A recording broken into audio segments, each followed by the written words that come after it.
और आज का हमारा आर्टिकल है सिंपल पेंडुलम। स्टूडेंट्स, जिस तरह प्रीवियस लेक्चर में हमने हॉरिजॉन्टल मैस स्प्रिंग सिस्टम के लिए सिंपल हार्मोनिक मोशन के रिलेशंस को डिस्क्राइब किया था, यहां पे भी हमने सिंपल हार्मोनिक मोशन के रिलेशंस को पर्टिकुलरली सिंपल पेंडुलम के लिए डिस्क्राइब करना है। तो आइए देखते हैं। जी स्टूडेंट्स, तो ये है हमारे पास एक सिंपल पेंडुलम। अब सिंपल पेंडुलम क्या चीज होती है, तो इसको हम सबसे पहले डेफिनेशन से डिस्क्राइब करते हैं।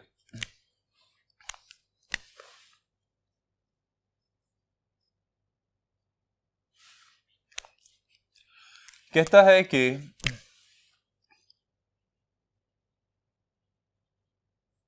a simple pendulum consists of a small heavy mass suspended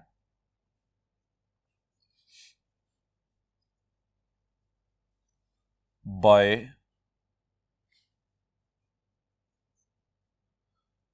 a light string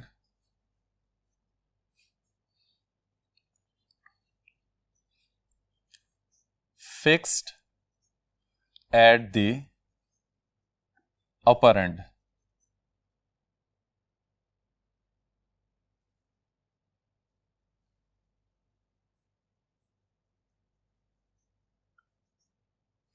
ठीक है स्टूडेंट्स, तो ये हमारे पास सिंपल पेंडुलम की डेफिनेशन आ जाती है।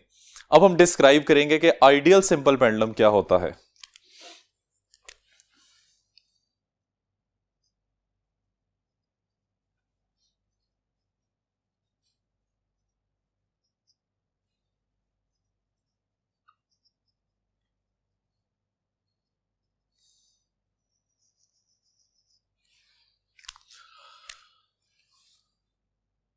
An ideal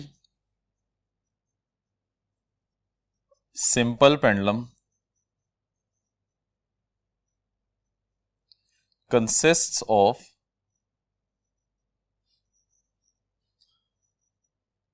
a point mass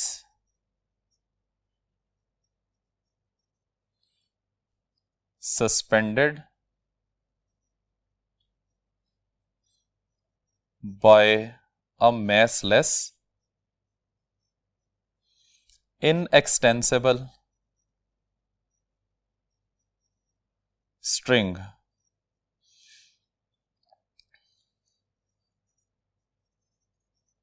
fixed at a rigid and frictionless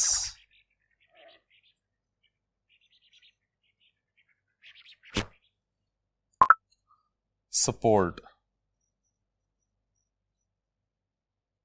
ठीक है स्टूडेंट्स, तो आइडियल सिंपल पेंडुलम एक ऐसा पेंडुलम होता है जिसको हम रियल लाइफ में बना नहीं सकते या उसकी एग्जिस्टेंस नहीं की जा सकती। उसकी वजह क्या है? एक तो इसमें हमें पॉइंट मैस यूज करना होता है, एक ऐसा मैस जो कि बहुत ही छोटा होता है और इसकी वैल्यू ज्यादा होती है। नंबर 2, मैसलेस इन एक्सटेंसिबल स्ट्रिंग। अगर आप स्ट्रिंग की कोई भी लेंथ ले लें तो उसमें डेफिनेटली मैस एग्जिस्ट करेगा, तो ये कंडीशन भी डेली लाइफ में अचीव नहीं की जा सकती।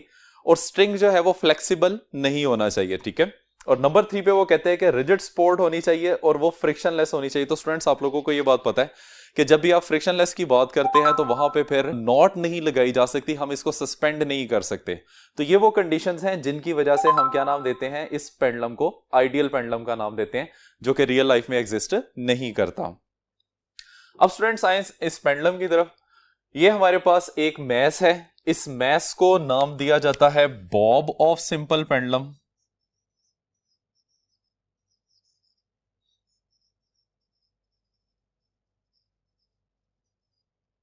और इसका मैस जो है सपोज कर लें दैट इज m। हमने इसको जिस थ्रेड से हैंग किया हुआ है उसकी लेंथ जो है वो from the point of suspension to the centre of gravity of the bob होती है। ठीक है, तो इस तरह से नहीं करना कि यहां आप हुक से जो है इसकी लेंथ को मेजर करना शुरू कर दें और इस बॉब के सरफेस तक लें, तो इसमें रेडियस ऑफ द बॉब भी इंक्लूड होता है, ठीक है। अब वो कहता है कि अगर इस सिस्टम को हम इसकी मीन पोजीशन से डिस्प्लेस करके किसी सर्टेन एक्सट्रीम पोजीशन के ऊपर ले जाके वहां से रिलीज करते हैं, तो रिलीज करने के बाद ये सिंपल हार्मोनिक मोशन परफॉर्म करना शुरू कर देगा। अब स्टूडेंट्स इसमें अगर हम देखें तो इनिशियली जब बॉब रेस्ट पोजीशन में है, तो रेस्ट पोजीशन में इसके ऊपर दो फोर्सेस एक्ट कर रही हैं। एक फोर्स तो डायरेक्टेड वर्टिकली डाउनवर्ड, जिसको हम क्या नाम देते हैं, वेट ऑफ द बॉब का नाम देते हैं, ठीक है। और सेकेंडली स्ट्रिंग के अंदर वर्टिकली अपवर्ड, जिसको हम टेंशन का नाम देते हैं। इनिशियली चूंकि सिस्टम इक्विलिब्रियम में होता है, इस वजह से ये दोनों फोर्सेस एक दूसरे के इक्वल होती हैं और हम कह सकते हैं कि मीन पोजीशन के ऊपर टेंशन और वेट दोनों एक दूसरे के इक्वल होते हैं। लेकिन जैसे ही आप इस बॉब को डिस्प्लेस करते हैं from its mean position at a certain angle theta, तो वो कहता है कि वेट तो वर्टिकली डाउनवर्ड ही एक्ट करता रहेगा और साथ में टेंशन वो भी along the string he act करती रहेगी। लेकिन अब ये दोनों स्ट्रेट लाइन में एग्जिस्ट नहीं करते। हम क्या करते हैं, हम वेट को उसके कंपोनेंट्स में रिजॉल्व कर लेते हैं। वेट को जब आप उसके कंपोनेंट्स में रिजॉल्व करेंगे, तो अगर ये वाला एंगल थीटा है, तो ये जो एंगल यहां पे बन रहा है दैट इज ऑल्सो थीटा। और यहां से अगर आप देखें तो थीटा के साथ वाली साइड हमेशा हॉरिजॉन्टल कंपोनेंट होती है, इसको हम wx लिख सकते हैं, which is equal to mg cos of theta. और थीटा के सामने वाली साइड उसको हम वर्टिकल कंपोनेंट कहते हैं, that is wy which is equal to mg sin of theta. अब स्टूडेंट्स अगर हम इस डायग्राम को गौर से देखते हैं तो हमें यह पता चलता है कि ये कंपोनेंट जिसको हमने wx या mg cos थीटा का नाम दिया है, ये टेंशन के एग्जैक्टली ऑपोजिट है। तो इस वजह से ये टेंशन की वैल्यू को बैलेंस कर देगा, ठीक है। इसका मतलब है हम ये कह सकते हैं कि horizontal component of the weight is balanced by the tension, ये टेंशन से बैलेंस हो जाता है।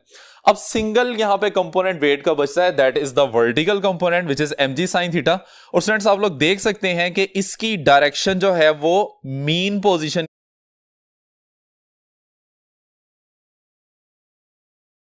की तरफ है।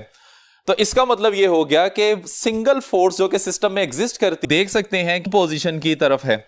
तो इसका मतलब यह हो गया कि सिंगल फोर्स जो कि सिस्टम में एग्जिस्ट करती है, जो कि सिस्टम को दोबारा उसकी मीन पोजीशन की तरफ लाने की कोशिश करती है, वो कौन सा कंपोनेंट है, वेट का y वाला कंपोनेंट, जिसको हम mg sin थीटा का नाम देते हैं। और वो फोर्स जो कि सिस्टम को दोबारा उसकी मीन पोजीशन पर लाने की कोशिश करती है, उसको हम क्या नाम देते हैं, रीस्टोरिंग फोर्स का नाम देते हैं। तो स्टूडेंट्स यहां पे mg sin थीटा जो है रीस्टोरिंग फोर्स को रिप्रेजेंट करेगा, ठीक है। तो हम इसको डिस्क्राइब कर सकते हैं as restoring force. Restoring force को स्टूडेंट Fr से रिप्रेजेंट किया जाता है और इसकी वैल्यू अप्लाइड फोर्स में मैग्नीट्यूड के इक्वल, जबकि डायरेक्शन में ऑपोजिट होती है। और ऑपोजिट डायरेक्शन की वजह से हम यहां पे नेगेटिव साइन लगा देंगे, तो ये बन जाएगा mg साइन ऑफ थीटा। उसके बाद वो कहता है कि from second law of motion, F की वैल्यू किसके इक्वल होती है, ma के इक्वल होती है। इसको आप नाम दे दें इक्वेशन नंबर 1 का, इसको आप नाम दे दें इक्वेशन नंबर 2। इन दोनों इक्वेशंस को कंपेयर करेंगे फ्रॉम 1 एंड 2, ये वैल्यू आ जाएगी ma is equal to minus mg sine of theta. m की वैल्यू दोनों साइड से कैंसिल हो जाएगी और a की वैल्यू आ जाएगी minus g sine of theta. अब स्टूडेंट्स यहां पे हमने एक कंडीशन यूज करनी है जिसमें हम कहेंगे कि थीटा की वैल्यू जो है वो बहुत स्मॉल है। So when theta approach to 0, then sine of theta is approximately equal to theta, implies that हम एक्सेलरेशन की वैल्यू को लिख सकते हैं minus g times of theta. This is equation number 3।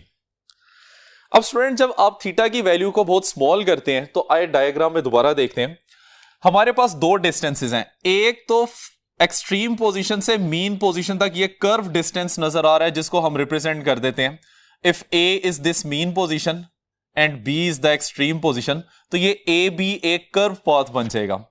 लेकिन अगर हम बी से ए तक एक स्ट्रेट पाथ डिस्क्राइब करते हैं तो यहां पे ये पोजीशन इसकी बन रही है, ठीक है। इस डिस्टेंस को हम नाम दे देते हैं एक्स का।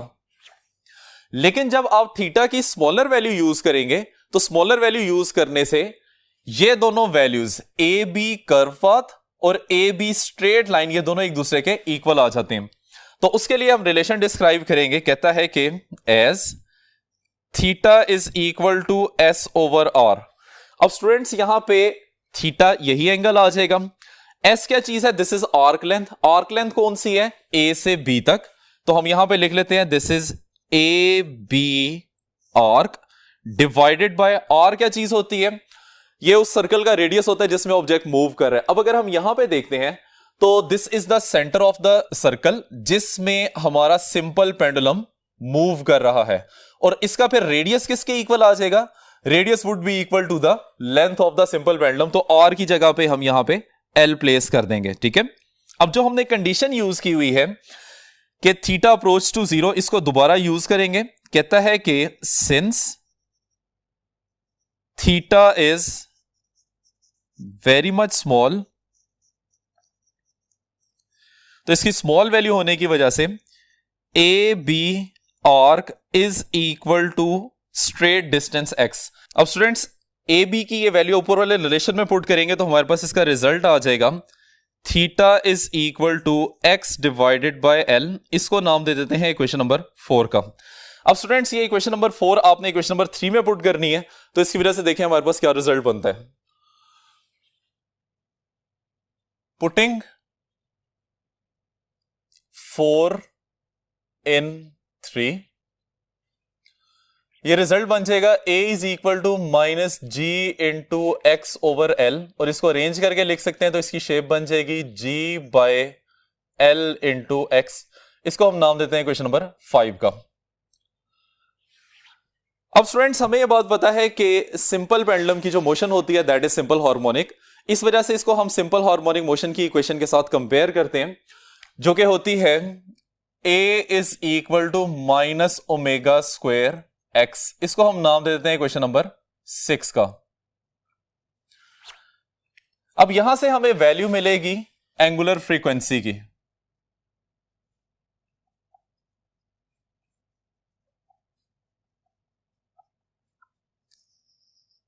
एंगुलर फ्रीक्वेंसी किस तरह से फाइंड करेंगे? इन दोनों रिलेशंस को कंपेयर कर लेते हैं। From 5 and 6 we have omega square is equal to g divided by l, और ओमेगा की वैल्यू किसके इक्वल आ जाएगी? Under root of g by l। This is question number 7। अब स्टूडेंट्स जिस तरह से हमने कल वाले आर्टिकल में बात की थी कि हमने एंगुलर फ्रीक्वेंसी की वैल्यू फाइंड करनी है और उसको तमाम सिंपल हार्मोनिक मोशन के रिलेशंस जो हमने डिराइव किए हुए हैं उसके अंदर प्लेस करेंगे तो वो तमाम इक्वेशंस पर्टिकुलरली सिंपल पेंडुलम के लिए यूज होना शुरू हो जाएंगी। तो आइए स्टूडेंट्स अब हमने वैल्यू फाइंड करनी है टाइम पीरियड की।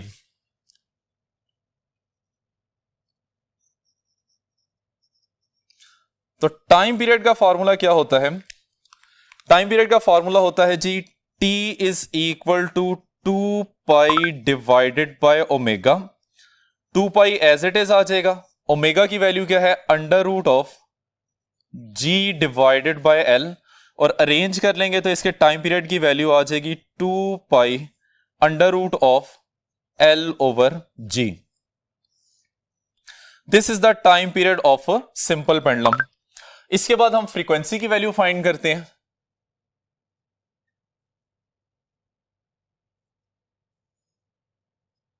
तो फ्रीक्वेंसी स्टूडेंट्स हमें पता है कि रेसिप्रोकल ऑफ टाइम पीरियड है, या दूसरे तरीके से अगर हम इसका फॉर्मूला डिस्क्राइब करें तो this is omega divided by 2 पाई।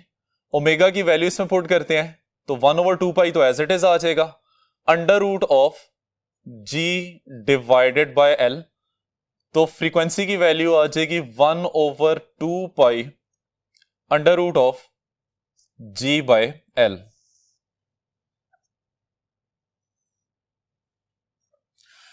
ठीक है स्टूडेंट्स, तो ये है हमारे पास फ्रीक्वेंसी की वैल्यू। इसके साथ एक छोटा सा शॉर्ट क्वेश्चन आता है कि डिफाइन सेकंड पेंडुलम या व्हाट इज सेकंड पेंडुलम। तो आइए देखते हैं कि ये सेकंड पेंडुलम क्या होता है।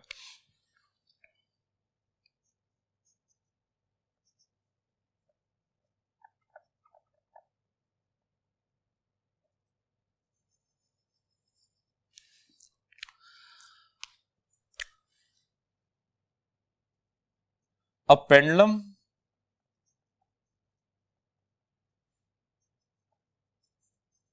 whose time period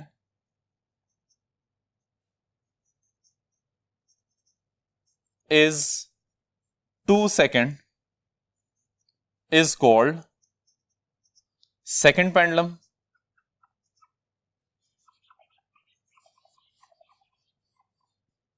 ठीक है स्टूडेंट्स, एक ऐसा सिंपल पेंडुलम जिसका टाइम पीरियड 2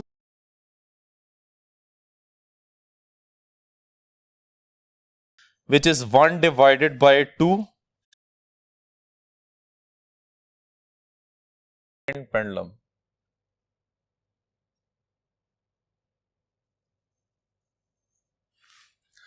स्टूडेंट्स, लेंथ की वैल्यू हम फाइंड करेंगे by the expression of time period. तो टाइम पड़ेगा स्क्वायर, जी यहां डिवाइड हो रहा था उधर जाके मल्टीप्लाई हो जाएगा, और 4 पाई स्क्वायर यहां मल्टीप्लाई हो रहा है दूसरी तरफ जाके ये डिवाइड।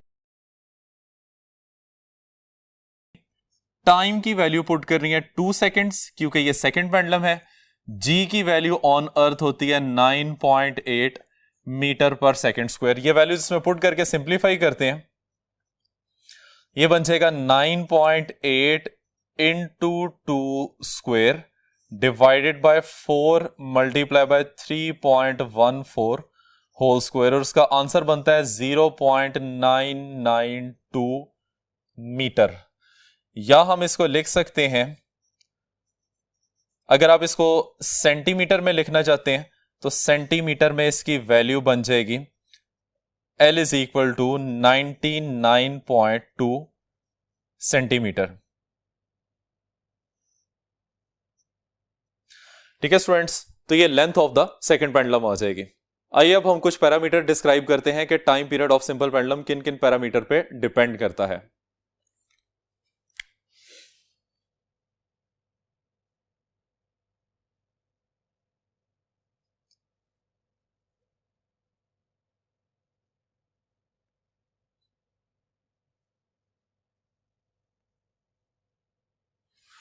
जी स्टूडेंट्स, टाइम पीरियड का रिलेशन होता है T is equal to 2 pi under root of L divided by G।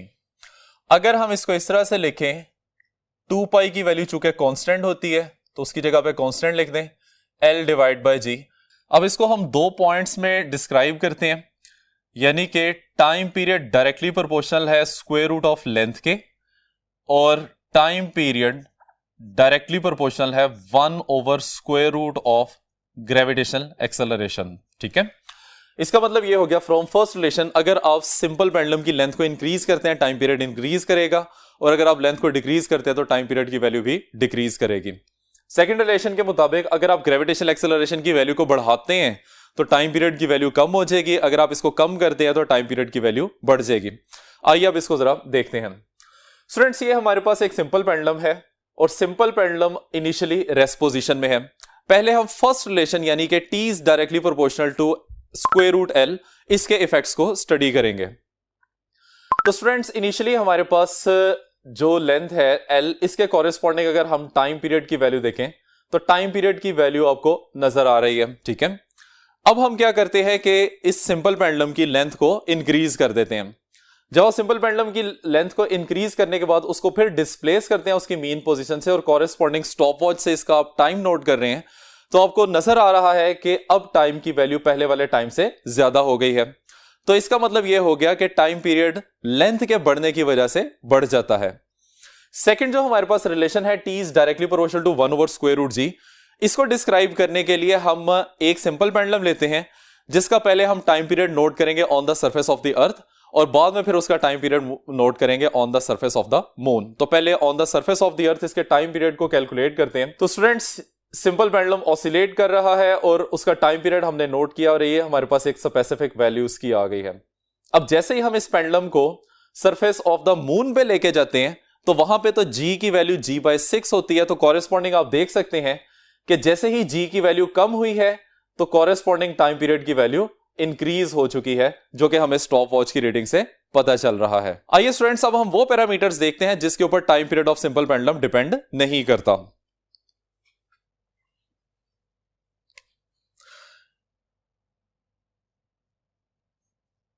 Factors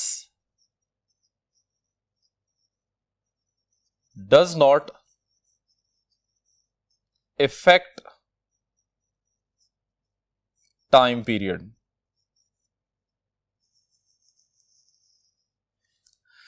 normally जो इसमें पैरामीटर कंसीडर किए जाते हैं उसमें आ जाता है नंबर 1 पे मैस ऑफ द बॉब और नंबर 2 पे एम्पलीट्यूड ऑफ वाइब्रेशन। तो हम यहां लिख सकते हैं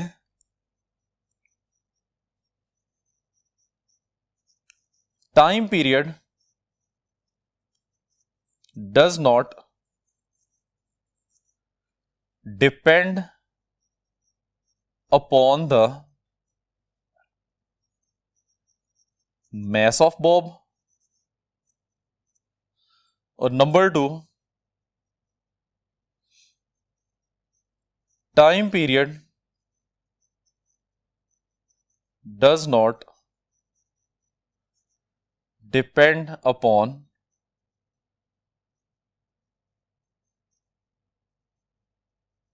एम्पलीट्यूड ऑफ वाइब्रेशन।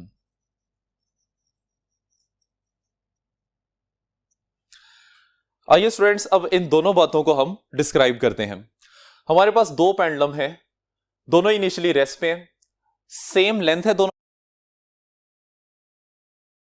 हमारे पास दो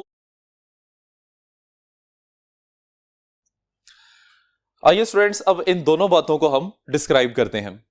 हमारे पास दो पेंडुलम है, दोनों इनिशियली रेस्ट पे हैं, सेम लेंथ है दोनों पेंडुलम्स की, लेकिन एक का बॉब जो है उसका मैस कम है जबकि दूसरे के बॉब का मैस ज्यादा है। दोनों को आप मीन पोजीशन से सेम डिस्टेंस के ऊपर या सेम एंगल के ऊपर डिस्प्लेस करके रिलीज करते हैं तो स्टॉप वॉच की रीडिंग आपको बता रही है कि दोनों का टाइम पीरियड सेम है, हालांकि दोनों के मैसेज जो आपने अटैच किए हुए हैं वो एक दूसरे से डिफरेंट है, जिससे हमें पता चलता है कि time period of simple pendulum does not depend upon the mass attach with the string. ठीक है, अब हम बात करते हैं एम्पलीट्यूड ऑफ वाइब्रेशन की।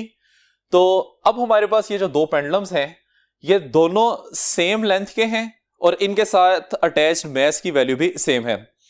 हम दोनों को उनकी मीन पोजीशन से डिस्प्लेस करते हैं, एक को स्लाइटली लेस डिस्प्लेस करेंगे और एक को कुछ ज्यादा डिस्प्लेस करेंगे, और दोनों जब ऑसिलेट करना शुरू करते हैं तो इनकी रीडिंग स्टॉप वॉच से मेजर की जाती है, तो हमें यह पता चलता है कि दोनों की रीडिंग सेम आ रही है। इसका मतलब यह हो गया कि time period of simple pendulum does not depend upon the amplitude of vibration. Students, यहां तक है हमारा आज का आर्टिकल। उम्मीद की जाती है कि आपको सब कुछ समझ आ गया होगा।